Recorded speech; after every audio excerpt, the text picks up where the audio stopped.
He just wants to be left alone to watch his shows.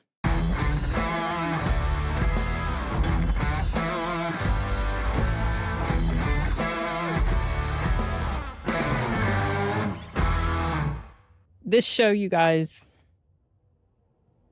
I did not hear about it until recently when I was going through the Apple TV press screener site, and I stumbled across this upcoming show called Murderbot, starring Alexander Skarsgård. It's based on a series of books, maybe like 7 or 8 books. I can't remember the author's name, but it's an interesting premise. Also, I want to add the caveat that I do not know how this compares to the books. I have seen some people say that it's pretty accurate to the books because some people were complaining about the accuracy, because it was too accurate, because it shows the murderbot's face, whereas in the book it does describe that he has one. So whatever, the point is, I can't compare this to the books yet. I do plan on listening to the books now because I just want to go ahead and get it right out. I loved the heck out of this show. It was so interesting and it was funny. I mean, I had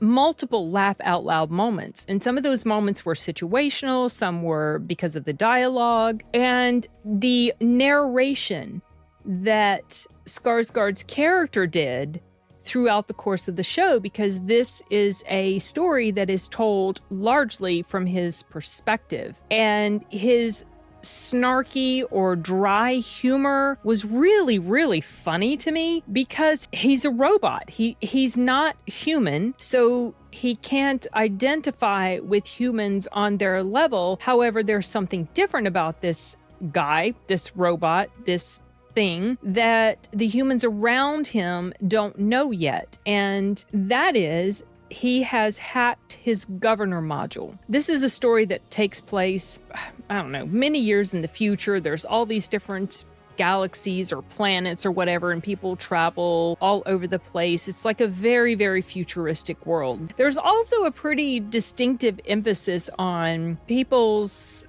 sexuality and sexual preferences without being gratuitous or explicit. There's nothing like that is shown, but it's a very awkwardly open society. Like, you got a whole bunch of multiple partner things going on, and it seems like every other person is like gay or bi or whatever, and it's just like everyone goes all sorts of ways. But like I said, it's not anything that is super explicit. There's no sex scenes or anything like that. From what I can remember, if there is, it's like escaped my memory. So it takes place in this very futuristic environment. There's a bunch of what they call SecUnits.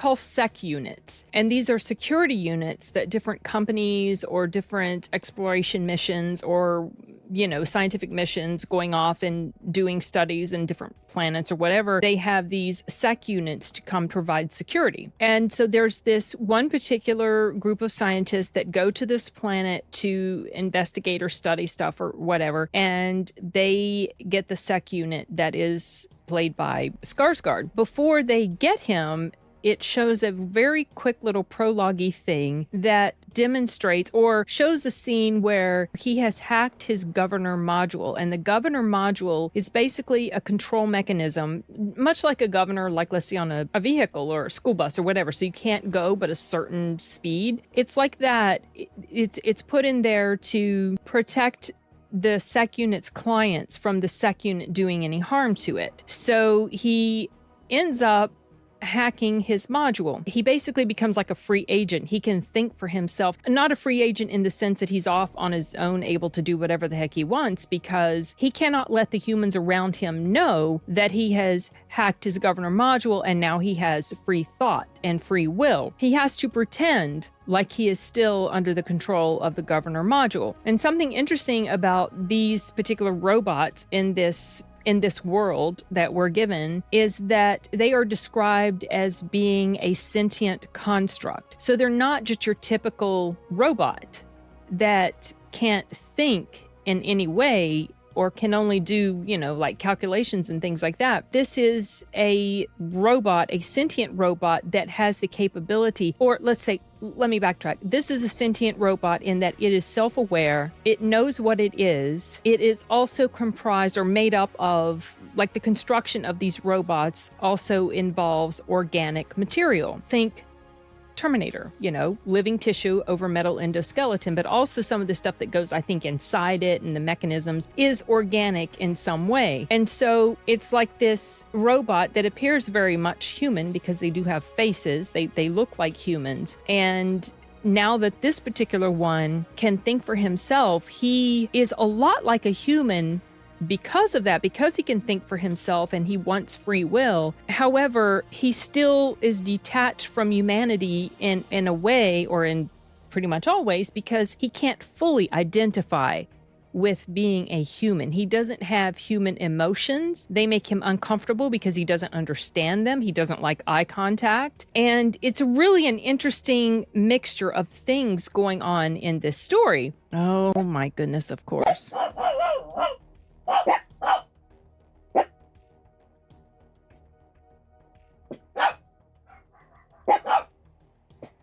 Hold on. I can only assume Arturo is somewhere in the vicinity of Tifa.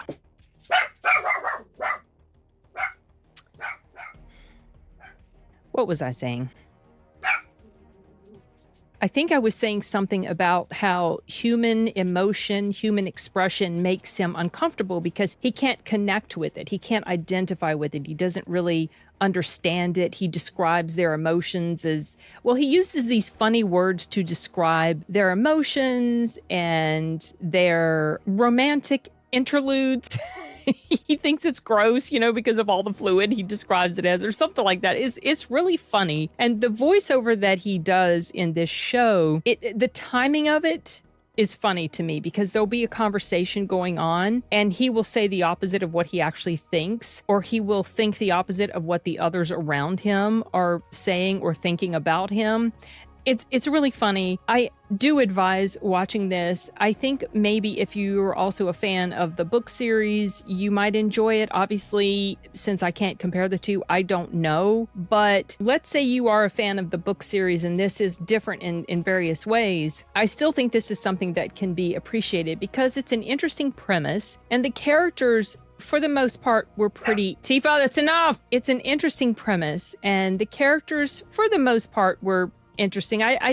Some I liked more than others, but I did like their interactions with the SecUnit. And something that I really found funny about this story was when he became a free thinker, but he still had to pretend like he wasn't. In order to pass the time, because he would get bored, he would tap into the entertainment network and download all of these episodes of different shows, and he would get hooked on these shows. And there was one particular show, I cannot remember the name of it to save my life, but he would quote multiple shows. There was this one particular show that he would quote often, and he knew specifically what happened in what episode in what season or whatever. And throughout the episodes of this series, they would show clips from this make-believe TV series that he was obsessed with. And it was funny, you guys. At some point, he would start to quote their lines. And there were just multiple laugh out loud moments. This is not explicitly a comedy. It is more like sci-fi sort of actiony stuff or thriller stuff or whatever. But there were several comedic moments that were thrown in there, and pretty much all of them were because of the SecUnit. Like the humans, to me, they weren't as funny. They would try to be. They'd have these silly little interactions. There's a group of them, a group of the scientists. It's a guy and two girls, and they decide they want to enter into this love contract between them. And so they would have these little comedic moments of dialogue back and forth about their situation. It was played for comedy. I didn't find it very funny because, number one, I felt like that whole situation was just icky and weird and everything. The characters were okay, but it was just like, okay, well, I can't really identify with that, so it's not that funny to me. Plus, you're choosing a very odd moment to be talking about this situation when you're fearing for your life and you're talking about your love contract. Like, what the heck? That was played for comedy.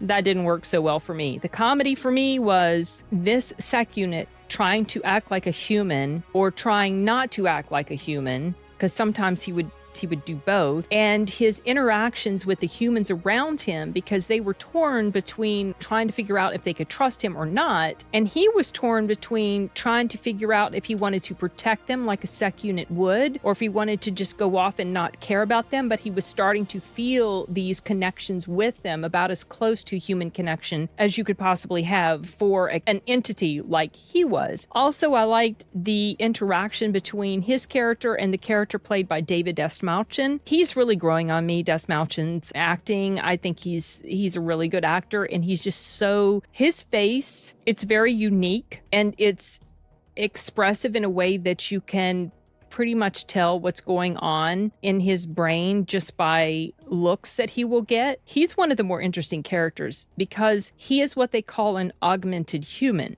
So he has technological capabilities a little similar to a SecUnit in that he can tap into machinery and systems and stuff, and he can just do all sorts of things. So he's almost on par with the SecUnit, almost. He can't really fight. He's not really that type of person, but technologically almost, though the SecUnit is, of course, way ahead of him because he can monitor everything. He can be far away and still hear everything. But David Desmalchin's character does not trust this SecUnit. And so there's constant friction between them throughout most of the series. And that was fun to watch as it played out. Something I completely forgot to mention in my video review, but I had written it down in my notes, was the impressiveness of the visual effects. For a TV show, I felt like the special effects were very well done, better than a lot of the big budget movies that we've seen over the past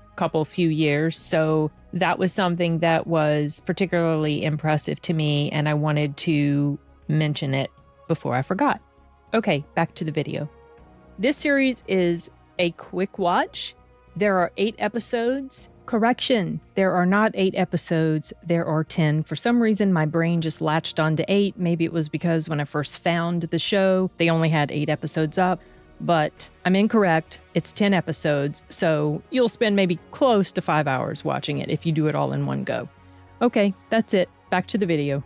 Each episode is anywhere from 22 minutes, maybe at its shortest length, and the longest one was 34 minutes, and that happened to be the last episode because there was quite a bit of stuff to kind of wrap up and take care of and all of that stuff. On average, the episodes were probably about 24, 25, 26 minutes long, so a very quick watch. I think you could get this thing done in an afternoon, unless you want to let it sort of, hang around for a bit and not go through it so quickly that it's over too fast. That was kind of the feeling that I had because I wanted to draw it out, but I'm under a bit of a time constraint because I'm going out of town next week. So I was like, I want to go ahead and finish it so I can do a review before I leave. As of the recording of this, it is April 16th, Wednesday, April 16th. I just finished watching it not long before I started recording this, but it's not going to come out until a month from today, May 16th, I believe. And it's going to last through June, I believe. So maybe they're going to show 2 episodes and then 1 episode every week. I don't remember. I just saw there's like the final episode is somewhere in June or early July, something like that. So it'll be out in a month's time as of the recording of this. And I hope you guys enjoy it. I had a big grin on my face a lot of the times when I was watching this because it was just such a pleasant surprise to find this thing. I had not heard about it, did not know about the book series or anything, and I just sat down and started watching it. I was like, I don't know, let's see. Well, the first episode's only like 20 some minutes. Let's watch it.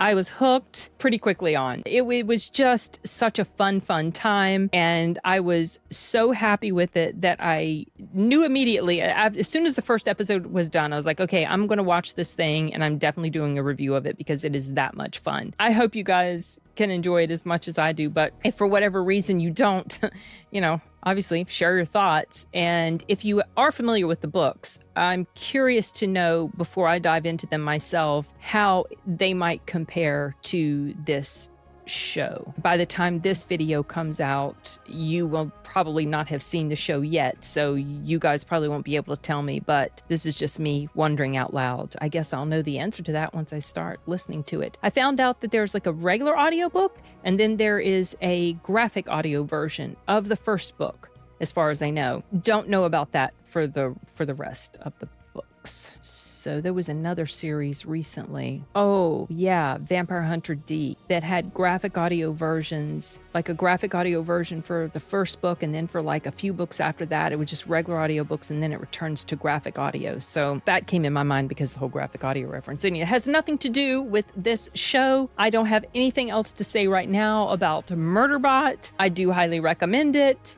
and curious to know your thoughts when you get around to watching it. And that's it for this review, you guys. I will see you in the next video. Bye.